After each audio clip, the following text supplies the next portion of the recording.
Well, thank you, Jennifer, for that terrific introduction.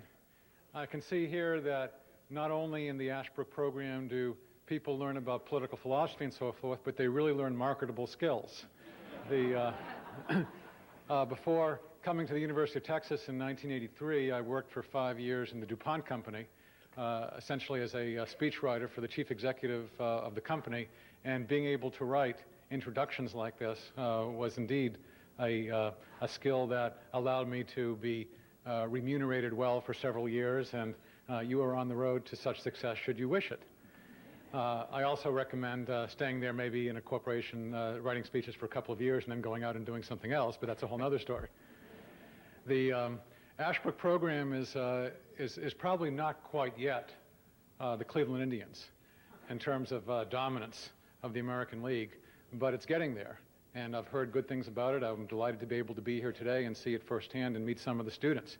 It's one of the handful of programs in the country that is known for really training students well in political philosophy and understanding of how government works and so forth. So I'm very pleased to be here.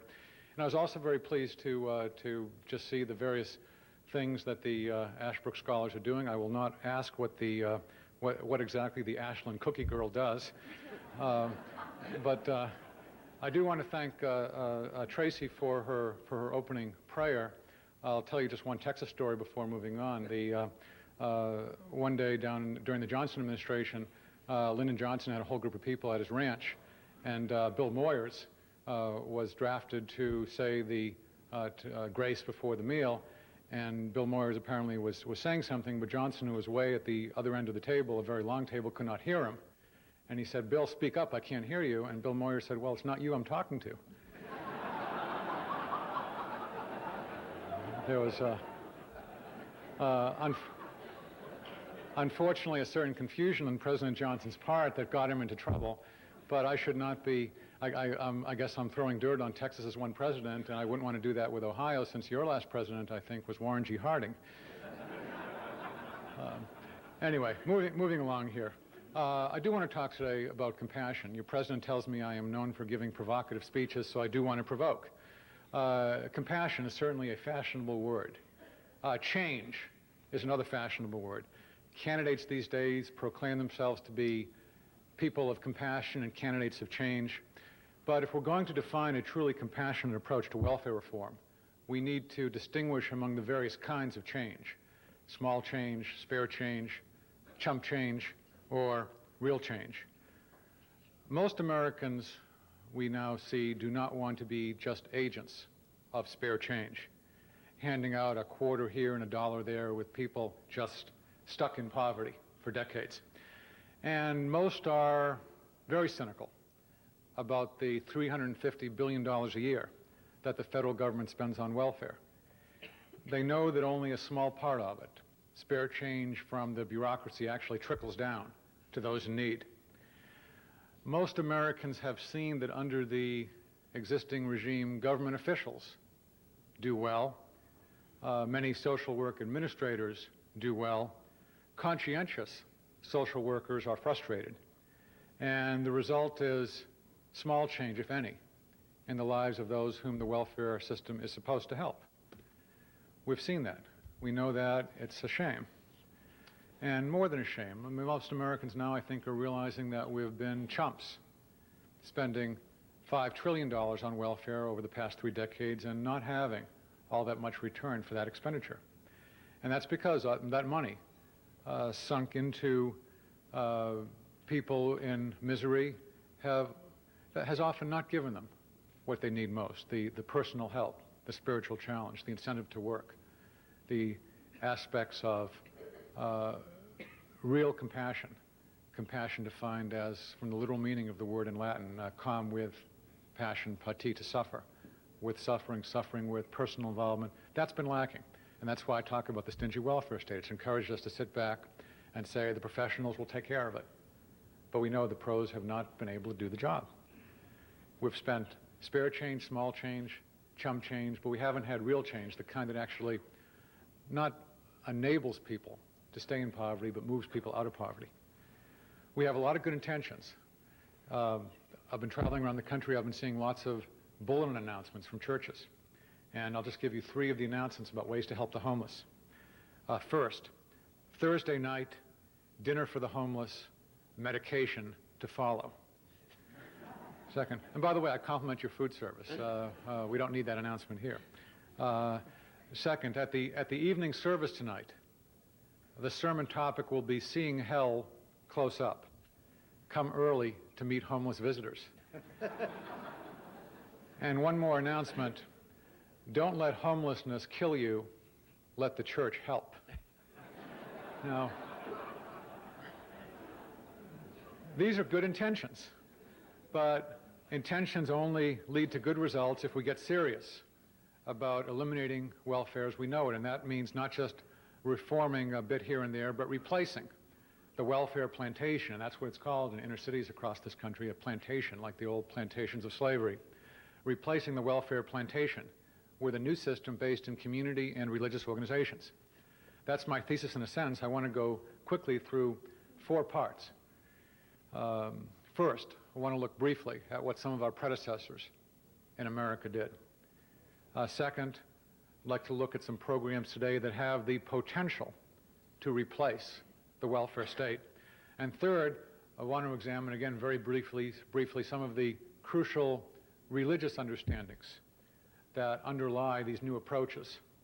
And then fourth, discuss some ways to apply this understanding personally, to ask what we ourselves can and should do. So first, briefly, some history.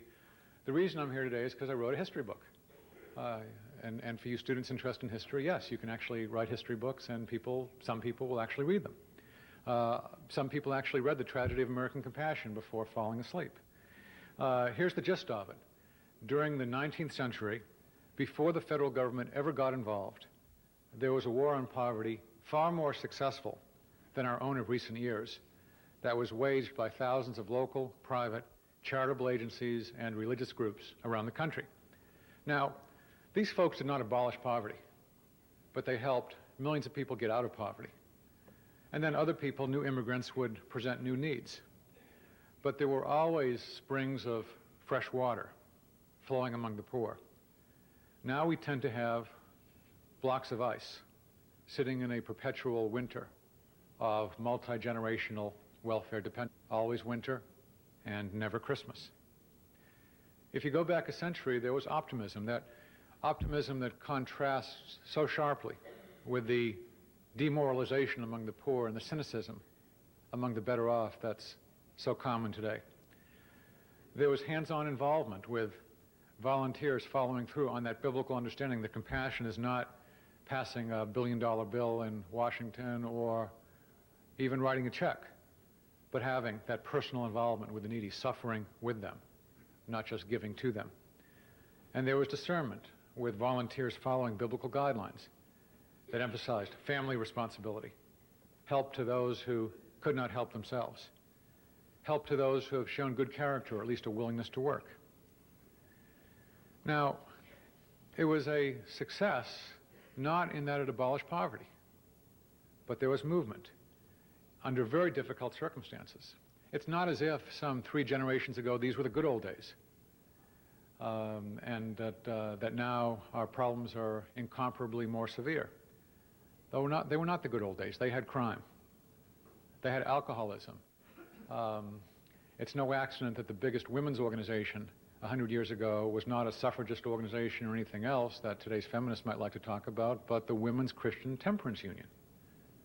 They were involved in fighting alcoholism, and it had 230,000 women who were members. They had drugs, tended to be opium rather than crack cocaine. You read accounts of Cincinnati in 1870 with lots of folks walking in the streets, all drugged up and sitting in opium dens and so forth. They had longer work days on the average, as stressed out as we may feel. They had smaller houses on the average than we have. Their cities weren't as spread out as today, but travel time from a rich area of a city to a poor area of a city was about the same, because we can go so much faster these days, except in rush hour traffic. Our rate of illegitimacy and divorce is much higher. So high, in fact, that American society will be destroyed if those trend lines don't change. But there were many more orphans several generations ago than there are today. People died at a younger age. So it's not as if the question of how to help children in need, abandoned children, is an entirely new one. Overall, we have big problems. They had big problems. We're richer than they were, 6 times richer according to some calculations. So materially we can do more. The question really is spiritual. Do we have the strength? Do we have the will? A big difference certainly is that we tend to whine about our problems. We tend to feel hopeless and helpless and feckless. They rolled up their sleeves. They persevered. We do have it harder structurally in 3 ways. First, we do have a big government that passes out benefits to those who gain influence. We tend to accept much of that and simply demand a bigger share for ourselves. I mean, people see what's called corporate welfare, and they ask why poor people should not jump on the gravy train as well. That's a good question. The answer to all those questions should be to reduce power across the board in Washington. That's a structural problem that we have to deal with.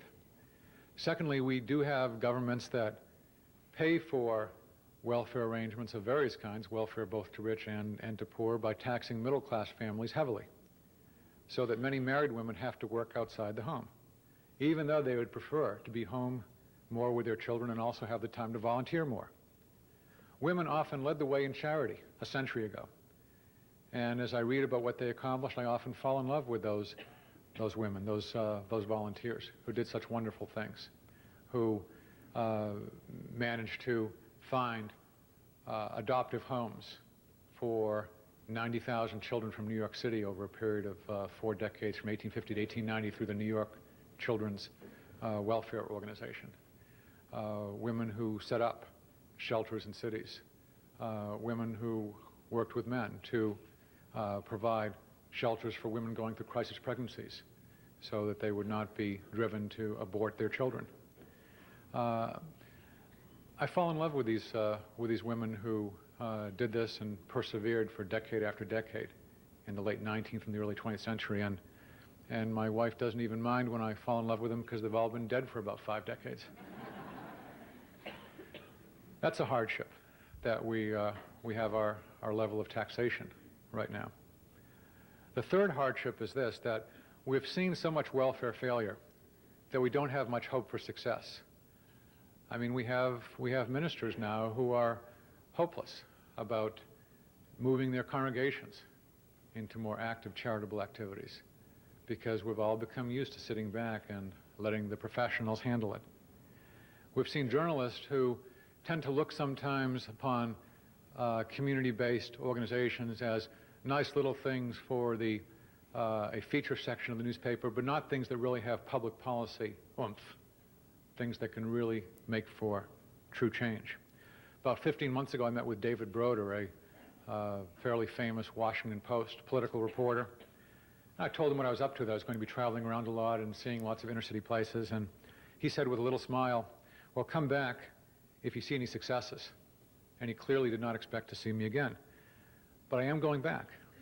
And the reason why I'm going back makes up the second part of my remarks today. I'm going to go back to tell David Broder good news, that there are many individuals and charitable groups doing a far better job than government does or can do. I can say to him, Mr. Broder, I've seen programs that do not provide entitlement. They offer challenge, and they work. I've seen programs that do not live off bureaucracy. They offer personal help, and they work. I've seen programs that do not ban God from the premises. They offer spiritual help, and they work. They change lives. We're tracking them at the Center for Effective Compassion, the new organization we've set up in Washington to try to network some of these groups with others and be able to teach people about what makes for effective compassion. What makes for it? I've seen programs in every area of the country that embody effective compassion, and by that I mean compassion that's challenging, personal, and spiritual. CPS for short. Effective compassion, just like CPR can revive a dying person. CPS, challenging, personal, spiritual help, can bring back to life American charity and can bring back to life folks who are walking the street mostly dead. I've seen it work across the country. You name the problem. There's an effective charitable, private program somewhere that's working on that problem. Whether it's how to help pregnant inner-city teens, how to provide job opportunities in the poorest inner-city neighborhoods. I can mention names. The names here probably wouldn't mean much to you, but I've been writing about them in World Magazine. I see you have a copy at your table, and I've been trying to tell those stories.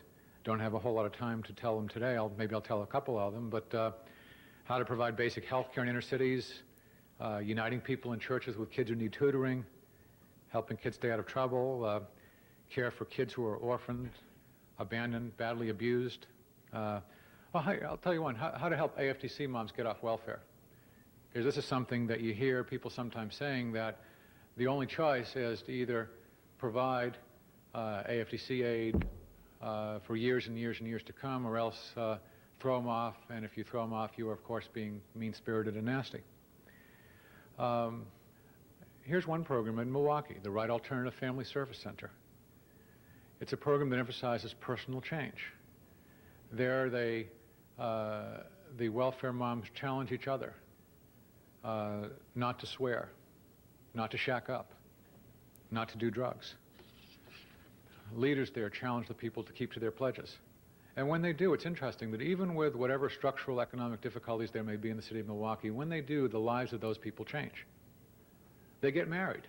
And marriage, by the way, is the leading way for women to get off AFDC. I saw in a governmental office in Milwaukee a sign saying to women who were there, don't wait for your Prince Charming, his horse broke down. Well, yeah, I mean, they shouldn't be waiting for Prince Charming, but still, marriage is a real possibility, and these women are showing it. They say things like, you know, when I became a whole woman, I was able to attract a whole man. They do get jobs. Those who are single parenting and are putting their lives in order, they're able to get jobs, and their kids are in school, and they find their kids start to obey them and do better in school. The kids start to say, yes, sir, and no, ma'am. And they say it themselves, and the kids pass it on. They pass it on to their kids. You go to a situation that seems almost entirely hopeless. Helping homeless alcoholics and addicts.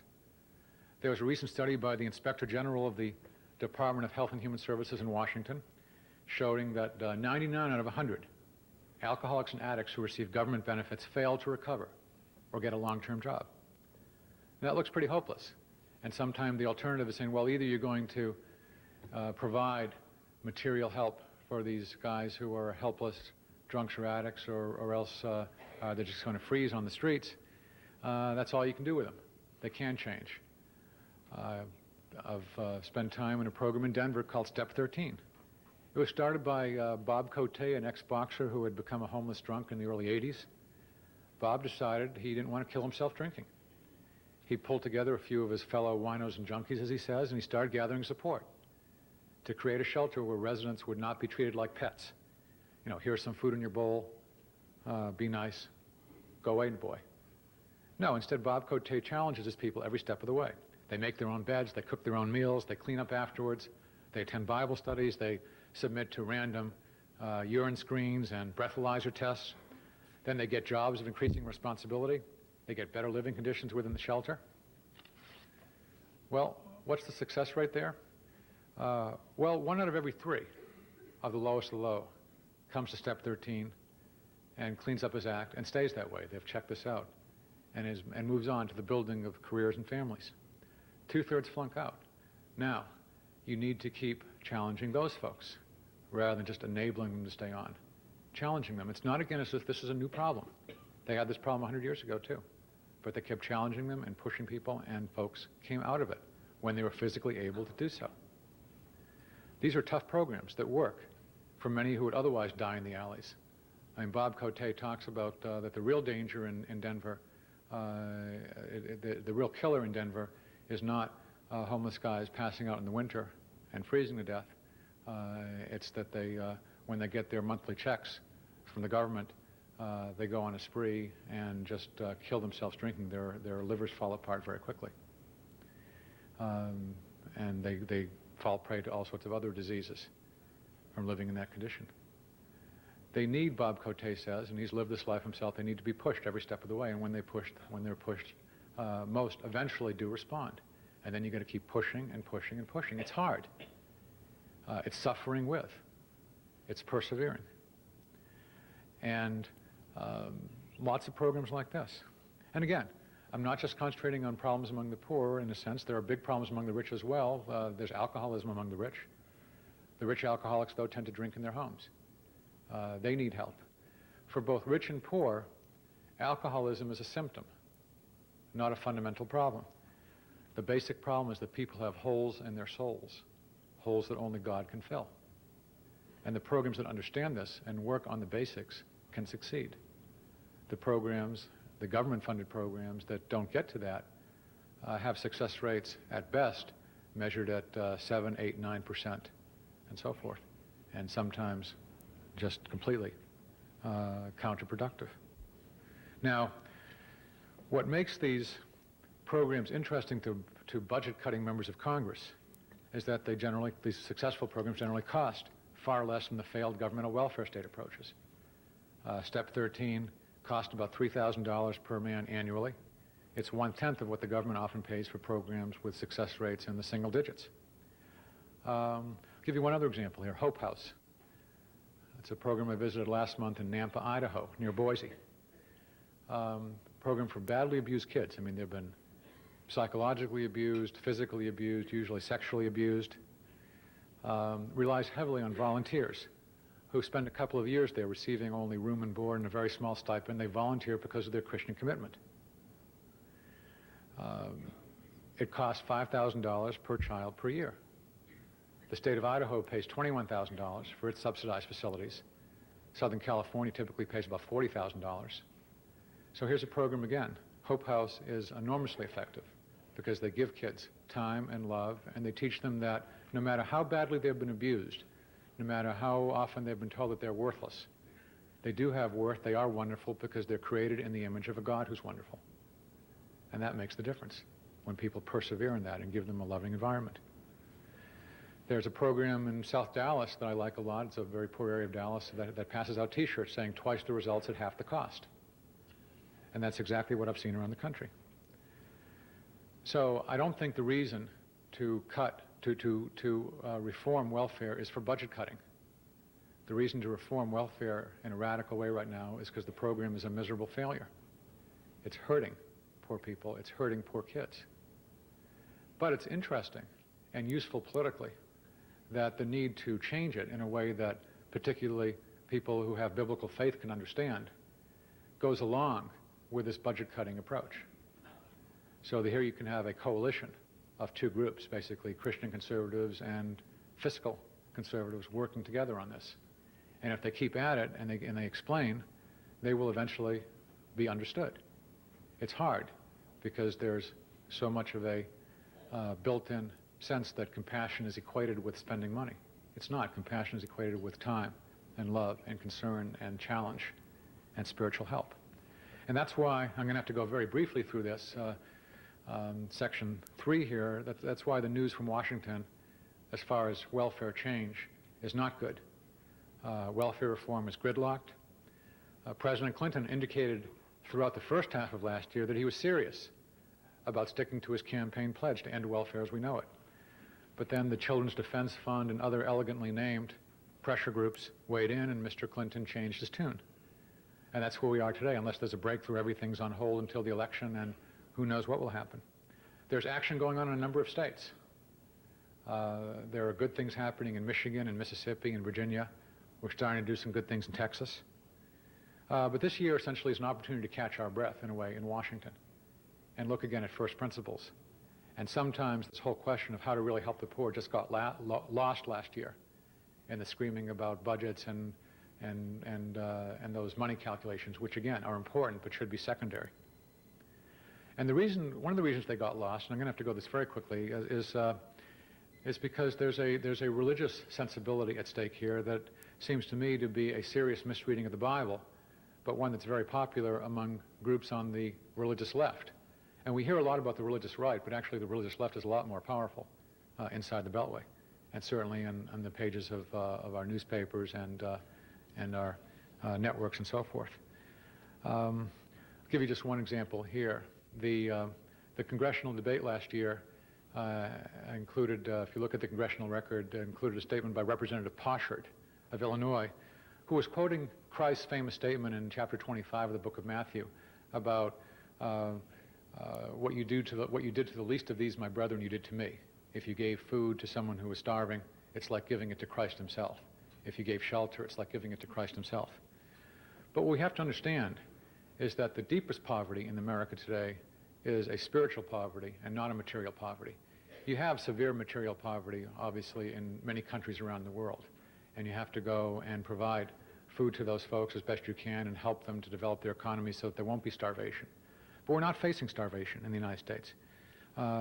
People are not going hungry except by choice or insanity, which is a special problem that we do need to deal with, or parental abuse, which again has its own, could be a lecture in itself about that. There's spiritual starvation. Many of the poor are starving in that way, as are many of the rich. But neither group simply needs more of the food that just spoils. We have to ask some basic questions. And so I think through that verse, which Representative Posh had made it and went unopposed as far as the way he used it, saying that this, what you did to the least of these, you did to me, means that you have to be voting for various federal welfare programs. Even though we know they're failures, still, it's our religious obligation to continue with them, because if we go away from that, we are violating Jesus' mandate. But think about it. Does Jesus include in his list of commended charitable acts, when I was strung out, you gave me dope? But that's exactly what we're doing when we just pass out money, either ourselves in the street corner or through government funds, to alcoholics and addicts. I mean, most of that money is going to be used to fuel their addiction. A liberal rewrite of those statements, and this is the way it's often, it works out in reality, you'd hear Christ saying, when I was an addict, you gave me money for drugs. When I abandoned the women and children who depended on me, you gave me a place to stay and helped me justify my action. Or even when I was in prison, you helped me get out quickly so I could commit more crimes. That's not compassion. Our tendency today is to have programs that are a mile wide and 3 inches deep, and we forget that an alcoholic can drown in 3 inches of water. We congratulate ourselves on our compassion as the government programs enable us to sit back and say, I don't have to get involved. And that's what I mean by talking about the welfare state, with its $350 billion a year of spending, as a stingy welfare state. We have too little help for people who are really in situations of desperate need. We spread it around to anyone who statistically qualifies, regardless of the reason, and we don't invest our own time and our own energy. And given the time here, let me just say that if you want to know more about some of the biblical principles involved, I've written about this. You can call my magazine World, 800-951-4974. Ask for June McGraw and ask her just to send you a paper I wrote about biblical principles of poverty fighting. But here's the fourth and concluding section. How then should we act? How do we promote true compassion, suffering with? Let me conclude with 3 ways to do it, in order, I think, of increasing effectiveness. I mean, first, and again, we'll have to see what is politically doable, but this is a chance to take our breath, to catch our breath this year, and what do we want to do in 1997 and beyond? We should work to sunset every program, governmental or private, that merely goes towards creating dependency among those capable of independence. We should continue programs only if we see that they are actively, effectively producing real change. And right now there are programs that actually place barriers in the way of true compassion. We have to get rid of those programs. We have to stop supporting programs that are based in entitlement, bureaucracy, and the attempt to banish God. Now, second, along with eliminating that negative, we need to accentuate the positive, to emphasize compassion that's challenging personal and spiritual, to get additional resources to programs that work, to replicate those programs in other cities. We need a grassroots campaign to make the giving of time and money the expected thing that people do. And we may be able to cut taxes in accordance with that and encourage people to give more, but let me just say that the debate in Washington last year dealt so much with money. I'm quite willing at this point to say, let's forget the question about money. let's discuss power. Let's eliminate federal control of welfare by moving towards empowering individual taxpayers. Let me ask you this. If each of you could take $1,000 of the money that many of you had to send to Washington on April 15th, a couple of weeks ago, if instead of having that money spent by Donna Shalala, the head of Human Services, Health and Human Services in Washington, with her tender mercy, if instead you could send that $1,000 directly to a religious or private charity, any kind of charity that fights poverty, how many of you would send that money still to Donna Shalala? My goodness. This is no hands. Why then do we keep doing it? Senator Coates from your neighboring state of Indiana, along with Senator Santorum, also from a neighboring state, Pennsylvania, and Senator Ashcroft, have been promoting a tax credit for fighting poverty that would enable taxpayers to send money directly to organizations that practice compassion and take the money off their taxes. In other words, it's not a deduction, it's actually a credit. And the amount of money allocated to governmental welfare programs would also decrease, dollar for dollar, as the private taxpayer-chosen programs were enabled to grow. I think this is the public policy way to go. I talk a lot with folks who are saying, well, let's just cut the taxes entirely and let citizens do as they wish. But I do, and I would like that to be the case, but I suspect that we're in the situation of a mugging victim who's had a knife stuck in him. You can't just pull out the knife and expect the person to get up and go walking along. We've had our sense of citizenship, of suffering with, so decreased by decades of the sense of let the pros do it. I think we need some time to readjust.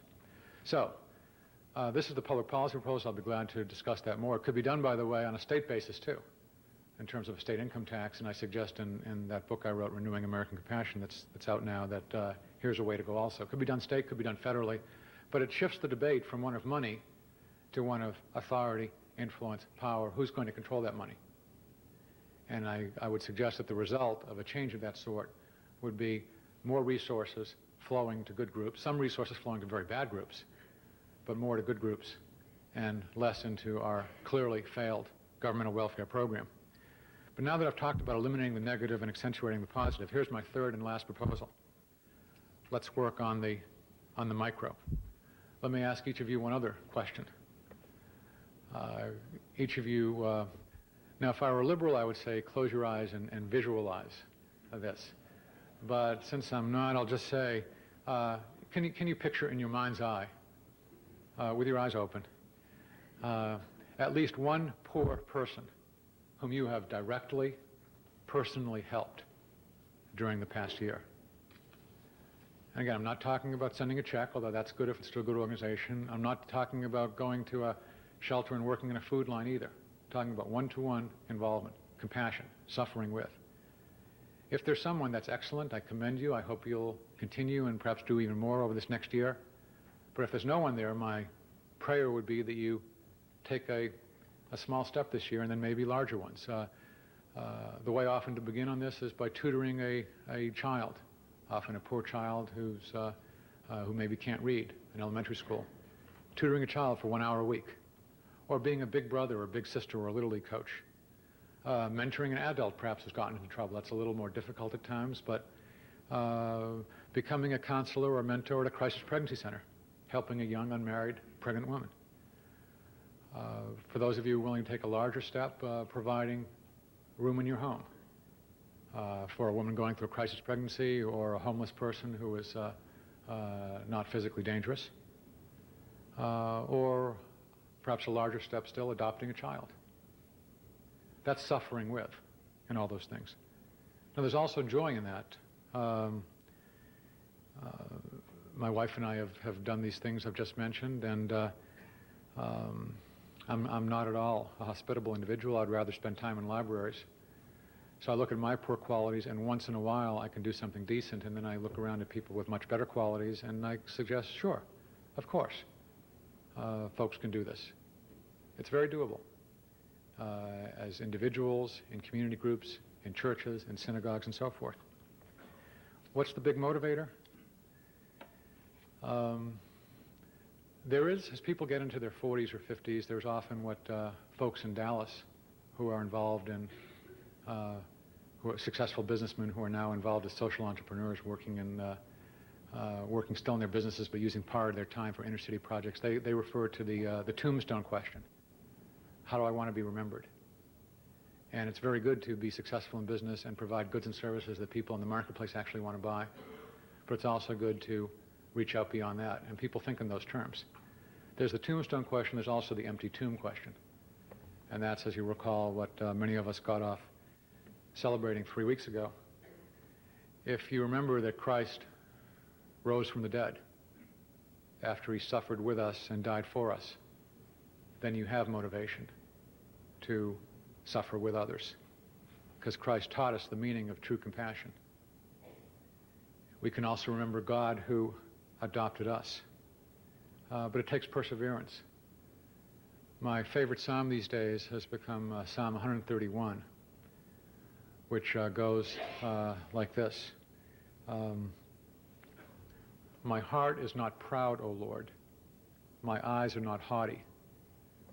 I do not concern myself with great matters, with things too wonderful for me. But I have stilled and quieted my soul. Like a weaned child with its mother, like a weaned child is my soul within me. O Israel, put your hope in the Lord, both now and forevermore. And I tend to focus on those lines about let's not concern ourselves with the great matters so much, with things too wonderful for us. Let's still and quiet our souls and work on the things close at hand. We don't have to worry so much about what's going on in Washington. We have to be working that, but if we concern ourselves and help one person, we are doing a huge amount. And so for all the Ashbrook scholars, as you're studying political philosophy and the great and wonderful things, please also, I hope, now and in the future, and all of us here, think about one person close at hand and help that person. Thank you.